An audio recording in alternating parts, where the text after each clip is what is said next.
Welcome to a quick guide on reading dates on Japanese coins.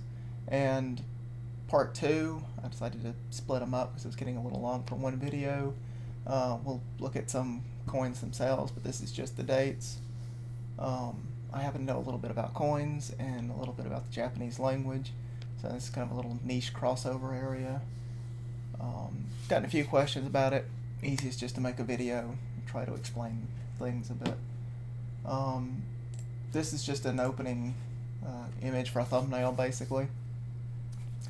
But it's a 1 ounce silver round I found online, featuring the Chureito Pagoda on one side, and the view, very scenic spot from behind the pagoda. There's a little hill you can take photos from, where you've got the valley down below with the city and whatever. In Yamanashi Prefecture, I think it is. You got the cherry blossoms, Mount Fuji, the rising sun. Very common photo of Japan. When you're talking about Japanese dates, though, the first thing you have to do is figure out what the era is. When when the royal family has a birth, they give him a personal name, but they don't have a family name. It's usually just a bunch of titles and stuff like that. And typically known as prince, and then crown prince if they're next in line to the throne. Once they ascend to the throne, they're known as Tenno Heika, the emperor. Tenno is emperor, and Heika is an honorific, kind of like your majesty. You don't use their name a lot typically. And then the government will proclaim an era. And the Emperor Meiji instituted a one emperor, one ruler rule. Prior to that, the era changed somewhat randomly. If it had gone on too long, if there was a natural disaster, if the Chinese zodiac considered the year bad luck, all kinds of stuff. But he said, I will reign over this era. When the next guy comes in, proclaim a new era, that'll be his era. And since then, the emperor, upon death, has been sort of posthumously renamed the emperor, whatever era he reigned over. And you can kind of break up the calendar by these eras. So the first thing you have to do is determine what era we're in. The era names tend to go back to works of Chinese literature, old poems and stuff, so they don't necessarily translate well to modern definitions of kanji. And so it's a little nebulous, but the sort of official meaning of the name is listed beside it there. And this caused some controversy with the last one, because that first kanji can mean command, like a government decree or something like that. And, they thought it was kind of militaristic in nature.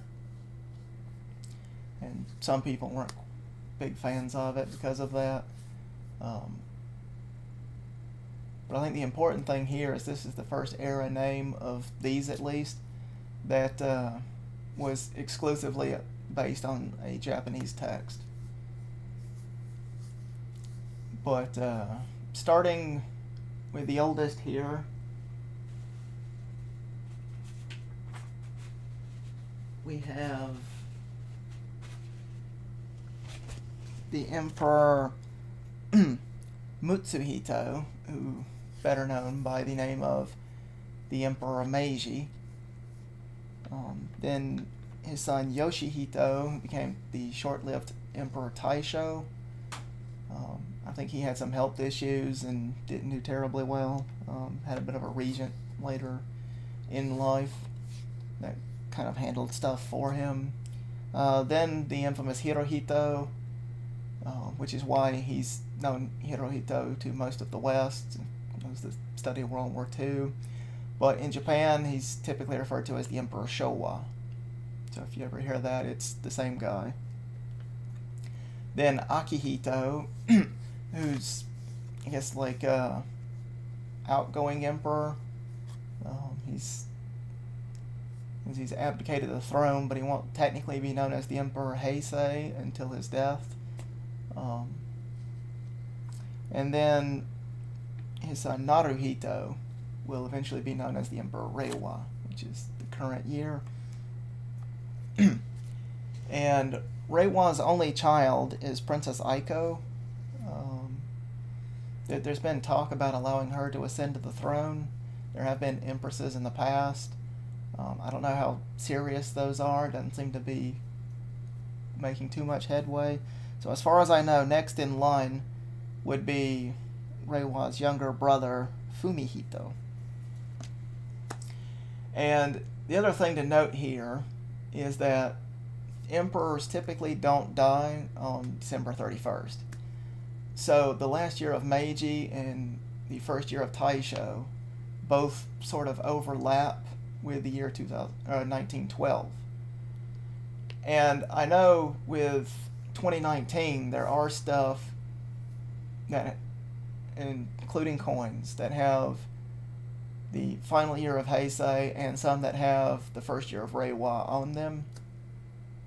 And when switching over to a new era, people were excited to get stuff, calendars, coins, whatever. There's all kinds of stuff sold with the new era on it. Good luck, and kind of like a New Year's event almost.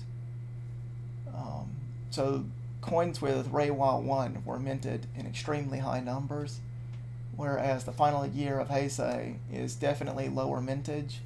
I don't know if they carry a value premium on those, but they're probably going to be a lot harder to find. So something worth keeping in mind. The second thing that you'll need to do is determine what the number is. Because basically you start with the first year of the emperor and just start counting upwards until you get to a new era. So the numbering system in Japan, you can see the kanji there for the base numbers 1 through 10. We have 1, 2, 3, 4, 5, 6, 7, 8, 9, 10. Some of those have alternate pronunciations depending on context and usage. Like the 4 kanji yon can be read as she, but it's typically not done as such when counting because she is bad luck. It's also used for the kanji for death. And the ichi kanji, being super common, has a ton of different readings, but that gets into more of a language thing. This is fine for what we're doing. Just for information there, 0 is either rei, the kanji there, or zero, katakana based on the English word 0. And then when you start counting upwards from 10, you have juichi, 10 plus 1 for 11, juni, jukyu, but when you get to 20, you have niju, 2 times 10. And then nijuichi is 21, and kyujukyu 99, so on and so forth. And you won't need the higher numbers for figuring out which era it is. But you will see hyaku on the 100 yen coins. You will see sen on some of the 1,000 yen coins, which tend to be silver. They don't regularly circulate the 1,000s. There's also the sen note 1,000 yen bills. Ichiman on the 10,000 yen note. There's also some gold coins with man on it. That's roughly equivalent to a $100 bill. And then you won't see oku on money as far as I know. There might be some kind of bank institution thing that uses that. But you will see it when talking about stock markets and like big financial stuff, buying and selling of companies, things like that. It's a number that is seen. And I mean, similarly to the 10s, you just do the same thing with the hundreds effectively. Kyuhaku Kyuju would be 999. You just roll over to 10. And they do use the Western style date in Japan to some extent. They kind of switch back and forth depending on context or usage. And I seem to recall a poll of Japanese citizens where the large majority of them said they preferred the two-date system, and I think of those that preferred one over the other, a lot of them leaned towards the Western style date. So it's pretty common to see 2020, but for coins, especially outside of commemoratives, you'll typically see the traditional year still. And when using numbers, they often have what are called counter words that kind of tell you what it is you're counting.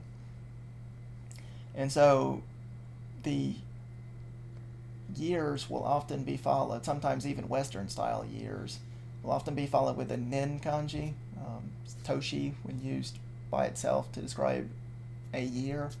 But when talking about a specific year, almost as a suffix, it's nin. So 2020 would be the Reiwa era, ni for two, and nin for year, so the second year of Reiwa.